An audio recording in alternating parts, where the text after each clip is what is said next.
మహబూబ్ నగర్ జిల్లా మూసాపేట వద్ద హైదరాబాద్ బెంగళూరు జాతీయ రహదారిపై అర్ధరాత్రి రోడ్డు ప్రమాదం జరిగింది. హైదరాబాద్ నుంచి బెంగళూరు వెళ్తున్న ఆర్టీసీ బస్సు రోడ్డు కిందకు దూసుకెళ్లింది. లారీని ఓవర్టేక్ చేయబోయి పొదల్లోకి దూసుకెళ్లినట్లుగా ప్రయాణికులు చెప్తున్నారు. ప్రమాద సమయంలో బస్సులో మొత్తం 17 మంది ప్రయాణికులుండగా వారంతా సురక్షితంగా బయటపడ్డారు. జోగులాంబ గద్వాల జిల్లా కేంద్రంలోని భీమ్నగర్ కాలనీ ఎస్టీ హాస్టల్లో ఫుడ్ పాయిజన్ అయింది. ఉదయం బ్రేక్ఫాస్ట్ చేసిన విద్యార్థులు అస్వస్థతకు గురయ్యారు. వాంతులు, కళ్ళు తిరిగి పడిపోవడంతో చికిత్స నిమిత్తం గద్వాల ప్రభుత్వ ఆసుపత్రికి తరలించారు.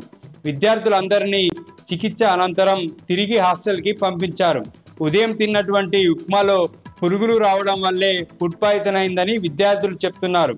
తరచూ జిల్లాలో ఫుడ్ పాయిజన్ ఘటనలు జరుగుతున్నప్పటికీ విద్యార్థులకు నాణ్యమైన ఆహారం అందించడంలో ప్రభుత్వ యంత్రాంగం విఫలమైందని విద్యార్థుల తల్లిదండ్రులు మండిపడుతున్నారు.